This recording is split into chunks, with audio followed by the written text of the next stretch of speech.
सुंदरपुर नाम के गांव में रामू नाम का किसान अपने परिवार के साथ रहता था।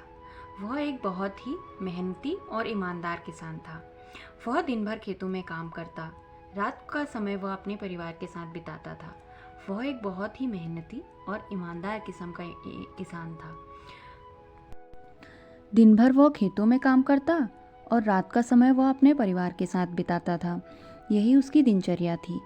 इसी तरीके से उसका जीवन आगे बढ़ रहा था। एक दिन के समय वह अपने खेतों में काम कर रहा था। तभी अचानक उसका बेटा वहाँ आता है और उसका बेटा उससे कहता है, बाबा बाबा, मैं भी बड़ा होकर आपकी तरह एक ईमानदार किसान बनूंगा और हमारे सरपंच जी की तरह एक मोटा सेठ बनूंगा। बेटा, किसान बनना गर्व की बात है, लेकिन सबसे ज़रूरी चीज़ ईमानदारी से जीना और ईमानदारी से काम करना। बेशक बड़े होके मोटा सेठ बनना, पर लेकिन कभी ईमानदारी से जीना मत छोड़ना। शाम को रामू बहुत ही उदास मन के साथ और थोड़ा भारी कदमों से अपने घर की ओर लौट रहा था। उसका मन काफी उदास था। वह अपनी बीवी से बात करना चाहता था। सुनो, दिन भर मेहनत करता हूँ, पर आमदनी इतनी कम है कि मुन्ना की ज़रूरत पूरी नहीं हो पा रही। पर काम भी आजकल बहुत कम है और खेतों में तकनीकी सामानों की भी बहुत ज़रूरत है, पर वह अभी बहुत महंगे हो रहे हैं और महंगाई भी बहुत हो रही है। मैं ये सोच रहा हूँ कि क्या कहते हैं, गुजारा कैसे पूरा हो। पर ईमानदारी से जीने का सुख सबसे बड़ा सुख होता है। मेहनत का फल देर से ही सही, लेकिन जरूर मिलता है। अभी हमारे पास तकनीकी सामान की कमी है, लेकिन मेरा मानना है कि लगता है धीरे धीरे हम वो भी जुटा लेंगे। बाबा बाबा, मुझे भी नए कपड़े चाहिए। स्कूल में सबके पास नए नए कपड़े हैं। मुझे कब दिलाओगे बाबा नए कपड़े? सब लोग मेरा मजाक उड़ाते हैं स्कूल में। कभी भी जाता हूँ एक ही कपड़े लेके जाता हूँ। वरना अभी हालात थोड़े मुश्किल हैं, लेकिन मैं और मेहनत करूँगा और जल्द ही तुम्हारे लिए नए कपड़े लाऊंगा। फिर अपने दोस्तों को दिखाना कि तुम्हारे पास भी नए कपड़े हैं। और जाओ, अभी फ़िलहाल पढ़ाई कर लो। अगले दिन अपने खेतों की तरफ वह यही सब बातों को सोचता हुआ चलते जा रहा था। उसके दिमाग में यही सब चीजें चल रही थी। तभी चलते चलते वह देखता है कुछ सामान गिरा हुआ है। वह झुककर देखता है, उसमें कुछ सोने के सिक्के थे। हे भगवान, इतने सारे सोने के सिक्के! अरे ये किसके हो सकते हैं?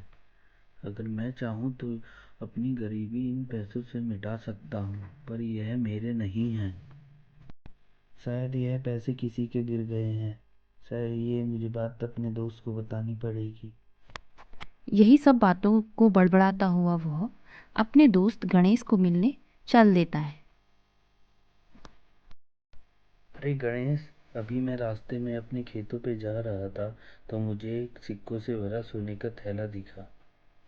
अब मुझे समझ नहीं आ रहा है वह सोने का सिक्के का थैला किसका है और मैं किसे लौटाऊं। अरे, इतने सारे पैसे मिले तुझे और तू इसे लौटाने की सोच रहा है? इससे पूरा तेरा जीवन बदल सकता है। और आज के समय में कौन किसी के पैसे लौटाता है? घर आई लक्ष्मी को कौन वापस भेजता है? मैं तो ये कह रहा हूँ उन पैसों को तू ही रख ले, उससे अपनी ज़रूरतें पूरी कर ले। वह पैसे तेरे बाद में काम आएंगे। मैं तो यही कह रहा हूँ, सोच ले तुझे क्या करना है अब। लेकिन रामू उसकी एक भी बात नहीं सुनता और दोनों चल देते हैं सरपंच के पास। सरपंच जी, मुझे यह थैली रास्ते में मिली है। इसमें सोने के सिक्के भरे हुए हैं। शायद ये किसी गांव वाले की गिर गई हो। वाह रामू वाह, क्या ईमानदारी दिखाई है। इतनी ईमानदारी आज के समय में कहाँ दिखाई देने को मिलती है। पर यह थैली है किसकी? हमें यह ढूंढना होगा।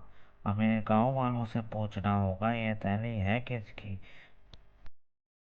इस थैली के असली मालिक को ढूंढ के हमें उसे थैली को पहुंचाना पड़ेगा। वो खाने का परेशान हो रहा होगा। कोई ना कोई रास्ता हमें अब तो निकालना ही पड़ेगा। इस थैली का मालिक खामखा परेशान हो रहा होगा। इतने में एक व्यापारी भागा भागा सरपंच के पास आता है। और कहता है, सरपंच जी, मेरे सोने से भरे सिक्कों का थैला खो गया है, जिसमें 100 सिक्के थे। अब मेरी उस थैले को ढूंढने में आप मेरी मदद कीजिए, अन्यथा मेरा व्यापार सारा खत्म हो जाएगा, मैं रोड पर आ जाऊंगा। मेरी सहायता कीजिए, कैसे भी करके मेरा वो थैला मुझे दिला दीजिए सरपंच जी। सरपंच जी, शायद ये उन्हीं थैलों की बात कर रहे हैं जो मुझे अपने खेत में जाते वक्त मिला। शायद हमें असली मालिक का पता चल गया है, यही इनकी थैली होगी।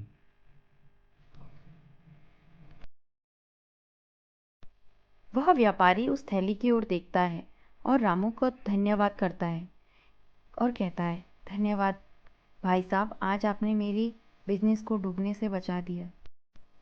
मैं आपका शुक्रिया अदा आपके खेत में एक कुआं खुदवा के और कुछ तकनीकी सामान आपको देके करना चाहता हूँ। देखा गणेश, आपके ईमानदारी ने आज हमारे गांव का नाम रोशन किया है। हमें गांव वालों को हमारे नामों से सीख लेना चाहिए और ईमानदारी का फल हमेशा मीठा होता है। ये बात हमें रामू से जरूर सीखनी चाहिए। फिर कुछ समय बाद व्यापारी सरपंच के साथ रामू और गणेश को उसके खेत पर लेके जाता है और कहता है कि मैंने ये कुएं तुम्हारे खेत में तैयार करवा दिए हैं और जितने भी जरूरी उपकरण तुम्हें चाहिए वो भी मैं भिजवाता रहूँगा। और ऐसे रामू एक समृद्ध किसान बना और उसकी ईमानदारी ने उसको काफ़ी हद तक आगे बढ़ाया।